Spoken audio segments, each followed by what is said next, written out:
Peace, family. Total Flash 2.0. Here, back again. Okay, well, this is a great segment right here. Great special. And I want to show you uh, the number 69.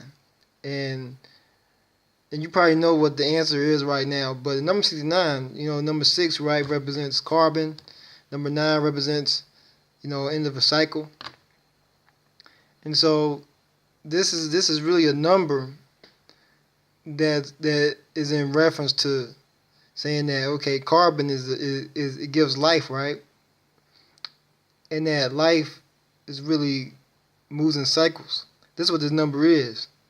But the only way for it to move in cycles is through the seven hermetic principle, right? There's always cycles. We even move in cycles. You see, there are no cycles without the seven hermetic principle being in effect at all times. And when I think of the number 69, and it looks exactly like it once you know that it's connected, right, with universal law, is the Yin and Yang symbol, right?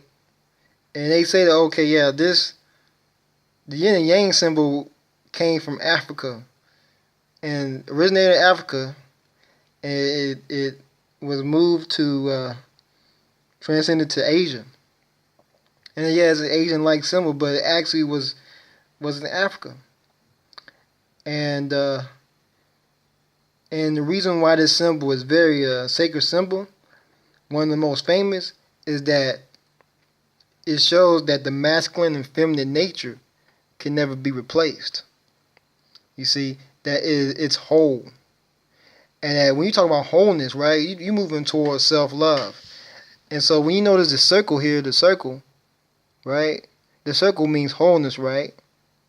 And you see the yin and yang symbols within, means that you are the circle. And in order to move towards self-love, you have to activate your masculine part of you and your feminine part of you to become within self. Now, if you are a man, this is only in reference to the fact that you have to connect to the feminine side of you in order to at least understand the woman's position, right? And if you are a woman, this shows that you should understand the man's position, okay? How he or she feels, right? So this can show us and teach us, and this is what, when you see the number 69, right? And I noticed along my journey that when I was seeing the number 69, that it was really all about me moving into self-love within myself and activating the masculine and feminine nature.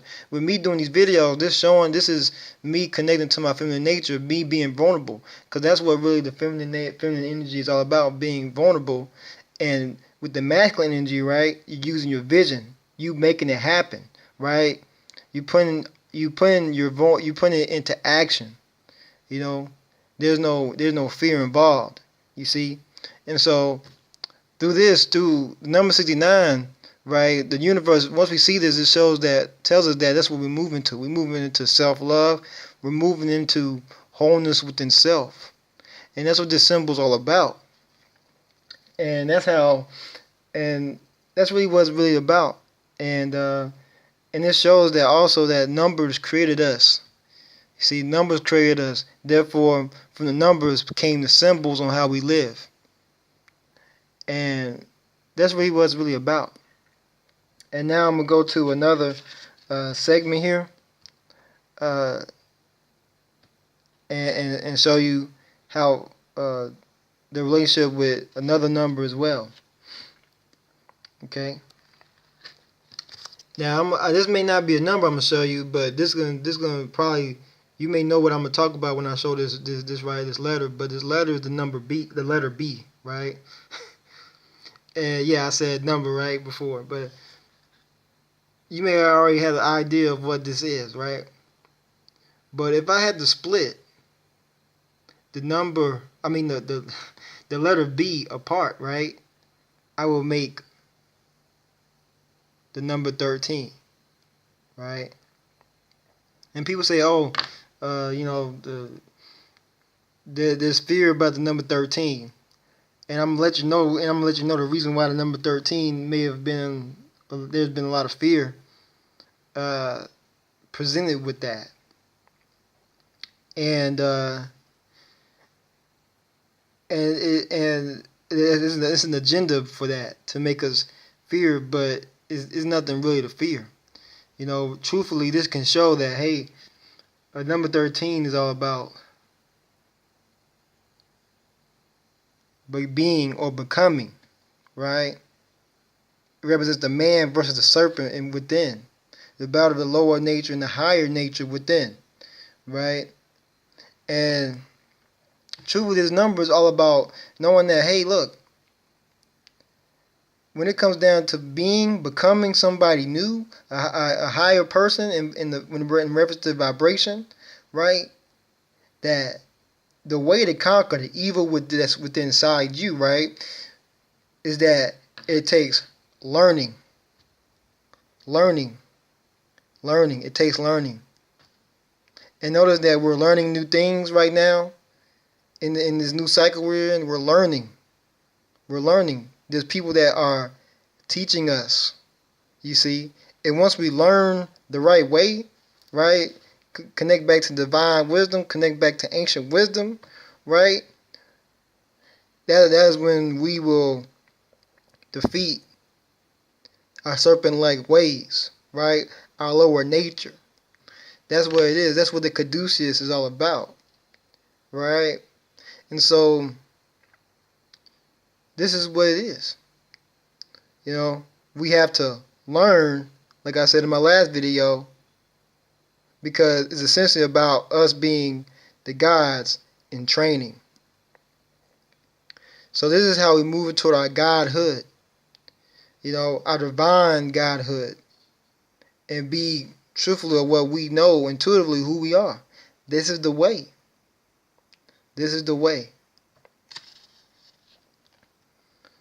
Okay, another segment, right? Number 77, right? And then number 44. Okay? Now, I'm going to show you why it is true that the pyramids were made from the top down. Notice that the number 77, yes, is a greater number, a higher number.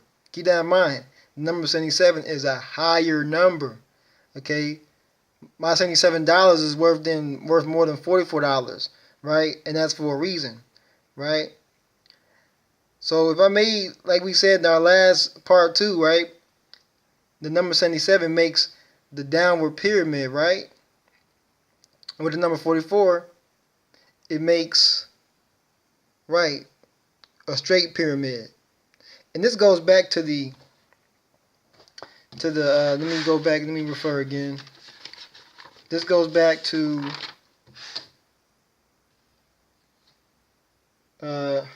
see what was the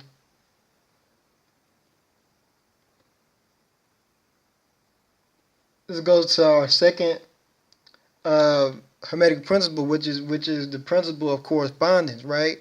As above, so below, right? And notice it looks like an hourglass, right?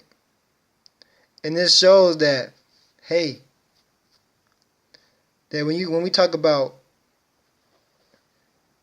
elevation, when we talk about time itself, time is an illusion. It's only progress. And it is said that the things that's going on this planet right now, that we're going through, is going also above. So it can also say that, hey, that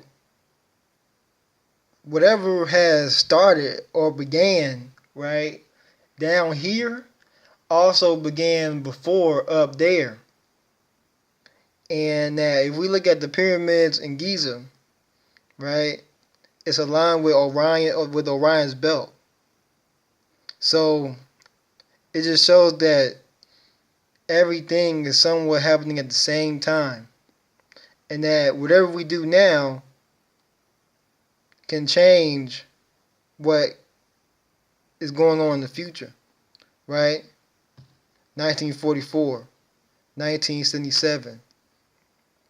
If we change what's going on between 1944, 1977, we could make 1977 a greater experience, right?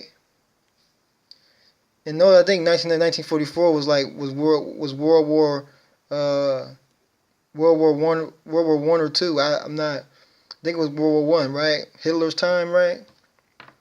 Pearl Harbor, right? And notice how when I think of 1977, it's all about the funk, right? Everything's connected right here.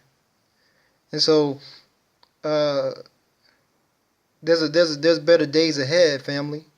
Truly, this is what shows it. And that whatever we do here can affect what's above, and whatever happens there can affect what's below. That's what really that's basically what we're living. We're living in the millennium right now, or we've been living into a certain time period where whatever is happening above us, beyond the stars, is happening here. So we're not the only, say, planet or the only existence out in the universe that's only going through this. So we got to open up our minds and realize there's no coincidence for anything. Okay. So I have my last my last segment, and it's all about the power. The power of our liberation from thinking a certain way and accepting certain things. So that's really what it's about. Total Flash 2.0. Here, back in. Peace.